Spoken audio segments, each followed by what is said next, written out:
Hello everyone, आप सभी का स्वागत है इस चैनल में। आज के इस वीडियो लेक्चर में आप देखेंगे बीपीएससी पीजीटी मैथ्स के लिए प्रीवियस ईयर प्रॉब्लम का डिस्कशन। ये इस सीरीज का 14वां लेक्चर होगा। इसके पहले हम 46 प्रॉब्लम्स बता चुके हैं। आज देखेंगे 47 नंबर प्रॉब्लम से। आज के इस प्रॉब्लम डिस्कशन में जो टॉपिक का सिलेक्शन किया गया है वो टॉपिक है आपका function, limit, continuity, differentiability, differentiation और एप्लीकेशन ऑफ डेरिवेटिव से पूछे गए प्रश्नों का डिस्कशन। तो चलिए शुरुआत करते हैं आज का क्वेश्चन नंबर 47। क्वेश्चन नंबर 47 देखिए, ये कंटिन्यूटी का सवाल है। क्वेश्चन बहुत ही बेहतरीन, इसमें कलम चलाने की जरूरत नहीं है, इसको समझने की जरूरत है। क्वेश्चन है फलन एफ एक्स बराबर मॉड ऑफ कॉस एक्स क्या होगा। ऑप्शन पर टफ होगा सवाल, देखिएगा। पहला कह रहा है कि एक्स के प्रत्येक मान पर संतत है और अवकलनीय है। दूसरा कह रहा है कि एक्स के प्रत्येक मान के लिए कंटिन्यूअस है लेकिन π/2 के ऑड मल्टीपुल पर अवकलनीय नहीं है। फिर कह रहा है कि एक्स बराबर ऑड मल्टीपुल π/2 के ऑड मल्टीपुल पर न तो कंटिन्यूअस है और ना ही डिफरेंशिएबल है। और डी और ई तो आप जान ही रहे हैं बीपीएससी का, उपर्युक्त में से एक से अधिक और उपर्युक्त में से कोई नहीं। मतलब ये समझ लीजिए कि एफ एक्स बराबर मॉड ऑफ कॉस एक्स के कंटिन्यूटी और डिफरेंशिएबिलिटी पर सवाल है। आइए इसको थोड़ा हम लिख कर बताते हैं। देखिए इस फंक्शन को समझिए। सबसे पहले तो आपको जानना चाहिए कि modulus function is continuous. Modulus function is continuous for all x belongs to real number. ये तो क्लियर हो गया, यानी ये हर जगह पर कंटिन्यूअस है। Mod of cos X is continuous for all x belongs to real number. X के सभी वास्तविक मानों के लिए ये कंटिन्यूअस है। -∞ से +∞ तक ये हर जगह पर कंटिन्यूअस है। क्लियर हो गया बात। अब डिफरेंशिएबिलिटी के लिए देखिए क्या थ्योरी है। थ्योरी नहीं, इसको सवाल बनाने वाला एटीट्यूड कह सकते हैं कि modulus function is not differentiable. बढ़िया से पूरा लाइन सुनिएगा। Is not differentiable at its own roots. इस कंसेप्ट को ढंग से समझिए, इस पर और आगे सवाल पकड़ाने की संभावना है टीआरई 3.0 में। बात को समझिएगा। मॉडुलस फंक्शन जो है डिफरेंशिएबल नहीं होता है। कहां पर? तो अपने ही रूट्स पर। अपने ही रूट्स पर का मतलब क्या हुआ? यानी मॉड के अंदर जो क्वांटिटी दिया हुआ है उसको आप 0 से इक्वेट कर दीजिए और उसको इक्वेट करने पर जो वैल्यू प्राप्त होगा उस पर वो डिफरेंशिएबल नहीं होगा। इसका मतलब ये हुआ कि आप मॉडुलस ऑफ कॉस एक्स में कॉस एक्स को 0 से इक्वेट कर दीजिए और जो वैल्यू प्राप्त होगा उस पर वो डिफरेंशिएबल नहीं होगा। यानी कॉस एक्स बराबर 0 हुआ तो आप जानते हैं कि जब कॉस थीटा बराबर 0 हो तो थीटा बराबर होगा ऑड मल्टीपुल ऑफ π/2। इसका मतलब कंसेप्ट बढ़िया से समझिए। ये क्या निकाले? यह वह है जहां पर डिफरेंशिएबल नहीं है। यानी फाइनल रिजल्ट क्या हुआ? फाइनल रिजल्ट हो गया कि कंटिन्यूअस तो सब जगह है लेकिन डिफरेंशिएबल यहां पर नहीं है। डिफरेंशिएबल क्या है भाई? For all x belongs to real number except odd multiple of π/2। Odd multiple of π/2, 2n + 1 π/2। ये बात समझ लीजिए। अब यही हम लोगों को ऑप्शन में खोज लेना है कि कहाँ पर कौन सा ऑप्शन मैच कर रहा है। एक बार फिर से समझिए। All real number except odd multiple of π/2 पर यह फंक्शन डिफरेंशिएबल नहीं है। और इसके पीछे कहने के पीछे रीजन क्या हुआ भाई? तो रीजन ये हुआ कि मॉडुलस फंक्शन सब जगह कंटिन्यूअस है लेकिन अपने ही रूट्स पर डिफरेंशिएबल नहीं होगा। बात समझ गए? तो आप देख लीजिए इसका आंसर क्या होगा। देख लीजिए, एफ एक्स बराबर मॉड ऑफ कॉस एक्स क्या है, ए कह रहा है कि एक्स के प्रत्येक मान पर कंटिन्यूअस है और डिफरेंशिएबल भी है, तो ये गलत हो गया। क्यों? क्योंकि कंटिन्यूअस तो है लेकिन डिफरेंशिएबल नहीं है। फिर बी में कह रहा है कि एक्स के प्रत्येक मान के लिए संतत यानी कंटिन्यूअस है, लेकिन एक्स बराबर π/2 के ऑड मल्टीपुल पर डिफरेंशिएबल नहीं है, तो यही आंसर हो जाएगा। यानी इनका आंसर हो जाएगा आपका बी। ये आंसर हो जाएगा बी, राइट आंसर बी। अगले क्वेश्चन की ओर चलते हैं। क्वेश्चन नंबर 48 देखिएगा, ये फंक्शन से सवाल है, फंक्शन के इन्वर्स टॉपिक से सवाल है। सवाल बढ़िया से पढ़िए। क्वेश्चन कह रहा है यदि कोई फंक्शन है एफ आर टू आर, यानी कोई फंक्शन डिफाइंड है रियल नंबर से रियल नंबर की ओर, और एफ एक्स बराबर कह रहा है एक्स स्क्वायर -6, तो एफ इनवर्स -2 का मान क्या होगा? 4 गो ऑप्शन देख लीजिए। एफ एक्स बराबर दिया हुआ है, आपको एफ इनवर्स -2 निकालना है। आइए इसको कैलकुलेट करते हैं। देखिए क्वेश्चन क्या था आपका। क्वेश्चन कह रहा था कि एक फंक्शन डिफाइंड है रियल नंबर से रियल नंबर में, और F X is equals to है एक्स स्क्वायर -6, तो एफ इनवर्स -2 क्या होगा? तो इन्वर्स फंक्शन निकालने के लिए अपना एक तरीका है। क्या भाई? कि जो फंक्शन दिया हुआ उसको मान लेते हैं बाई, तो लेट बाई बराबर एफ ऑफ एक्स, और यदि इन्वर्स डिफाइंड है तो इसका मतलब एक्स इज इक्वल्स टू होगा एफ इनवर्स वाई। वाई बराबर एफ ऑफ एक्स है तो एक्स इज इक्वल्स टू होगा एफ इनवर्स वाई। अब इसको हम लोग सोल्व कर लेंगे, तो Y is equals to F of X दिया हुआ है और F X is equals to होगा एक्स स्क्वायर -6, यानी Y plus 6 is equals to X square हो जाएगा।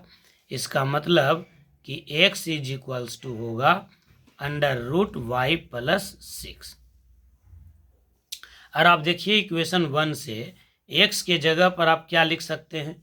तो एफ इनवर्स y, यानी x के जगह पर लिख देंगे F inverse y is equals to √y + 6। अब हमको निकालना है एफ इनवर्स -2, एफ इनवर्स -2।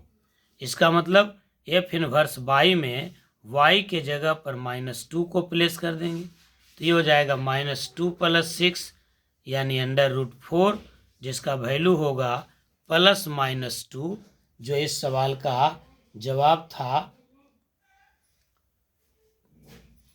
+-2 जवाब था आपका ए, यानी इनका आंसर हो जाएगा आपका ए, +-2। क्वेश्चन नंबर 49 देखिए, ये सवाल भी आपको कंटिन्यूटी और डिफरेंशिएबिलिटी से ही है। क्वेश्चन को जरा आप ढंग से देखिएगा, फिर हम आपको इसको लिख करके बताएंगे। क्वेश्चन है कि F X is equals to √1 - x square, और इसके बारे में पूछा जा रहा है वही कंटिन्यूटी और डिफरेंशिएबिलिटी। जरा ध्यान दीजिएगा, इस क्वेश्चन के सॉल्यूशन को ध्यान दीजिए।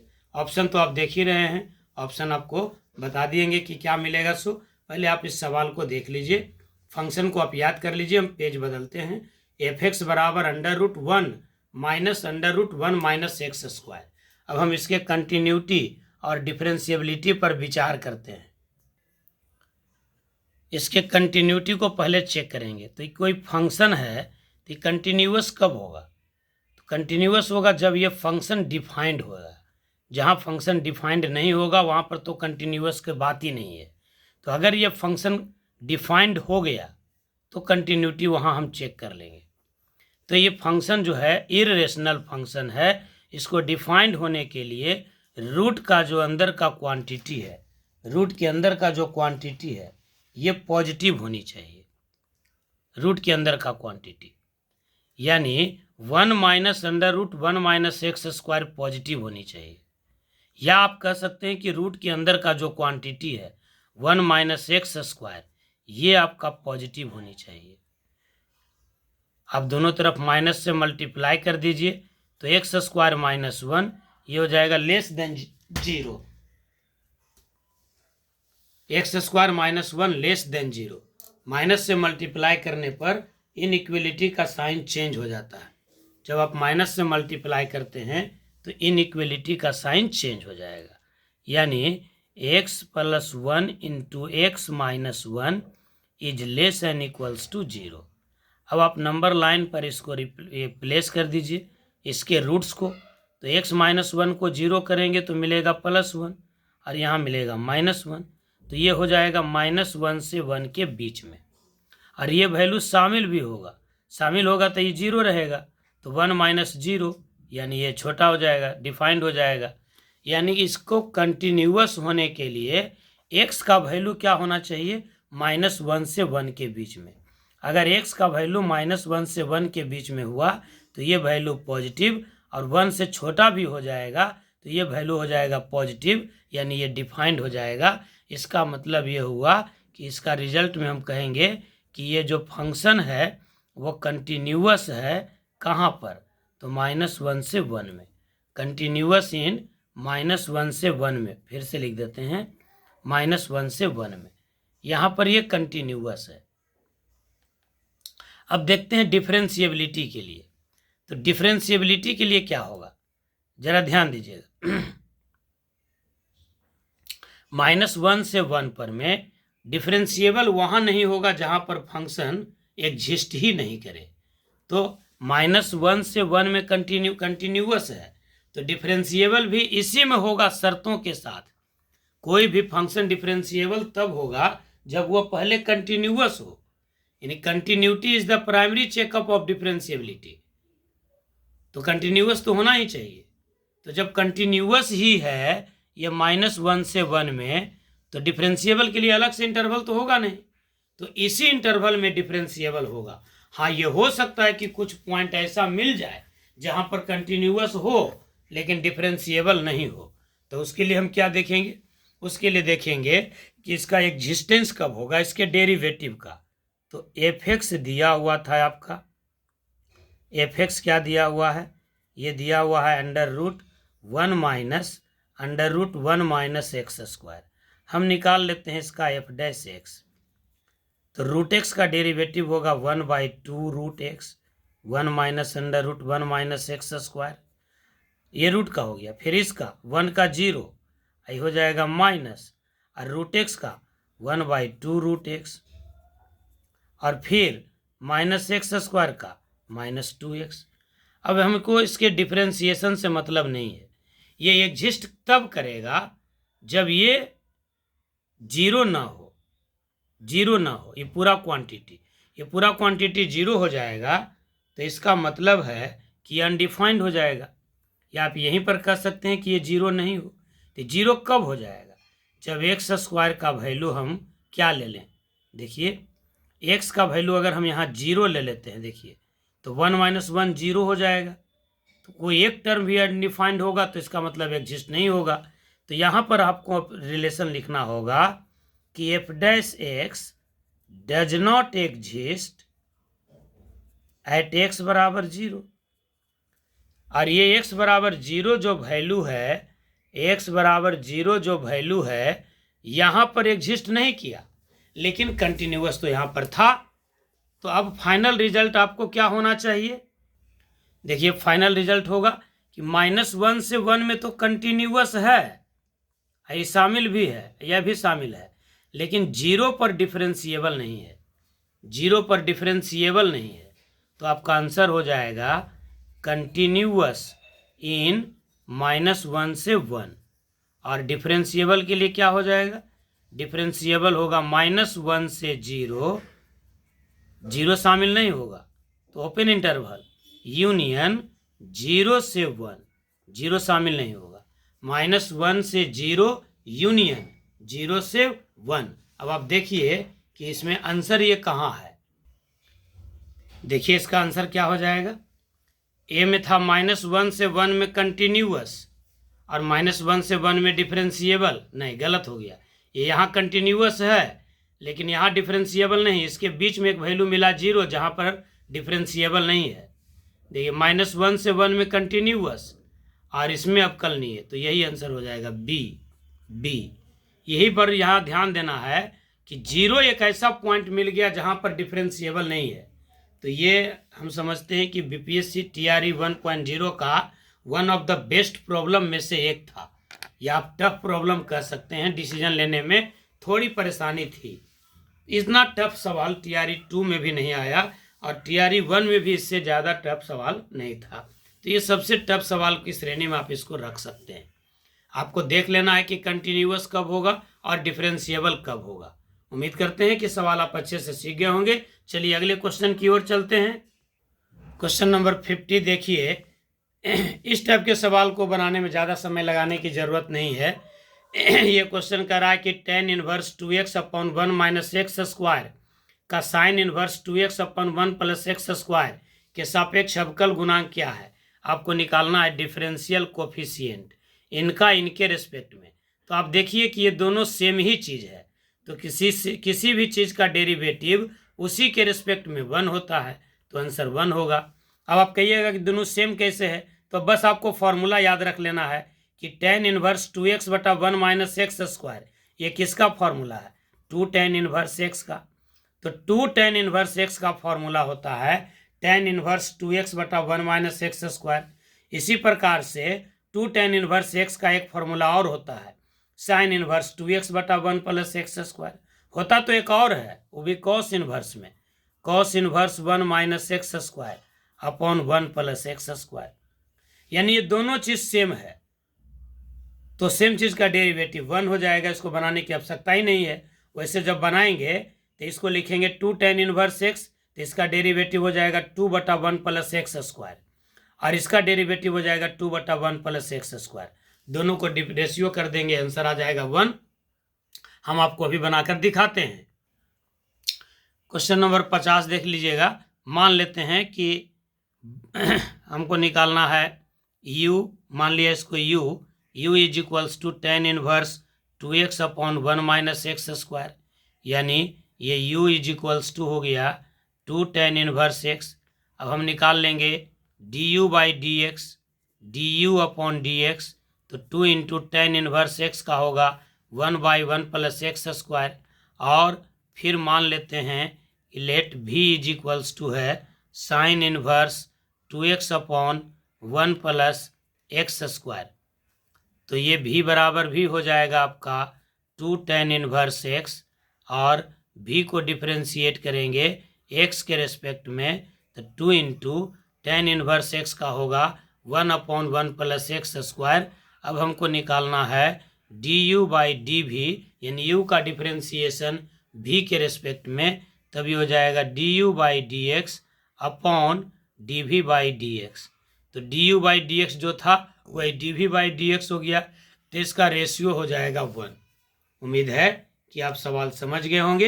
एप्लीकेशन ऑफ डेरिवेटिव से और डिफरेंशिएशन से कुछ सवाल और है, उसको भी देख लीजिए। एक क्वेश्चन नंबर 51 में चलिए।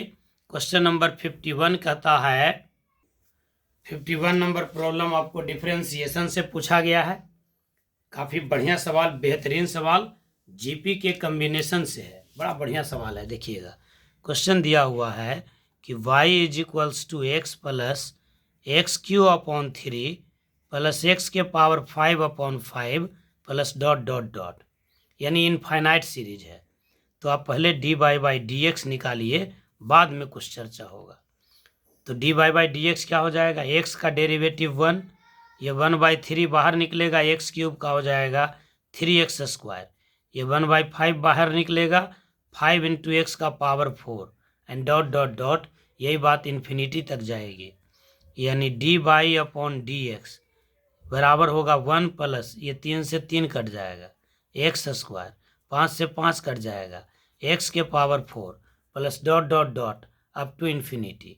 अब ये देखिए सीरीज है जीपी का, यानी sum of infinite terms of GP हो गया, जिसका पहला टर्म है 1 और कॉमन रेशियो है एक्स स्क्वायर।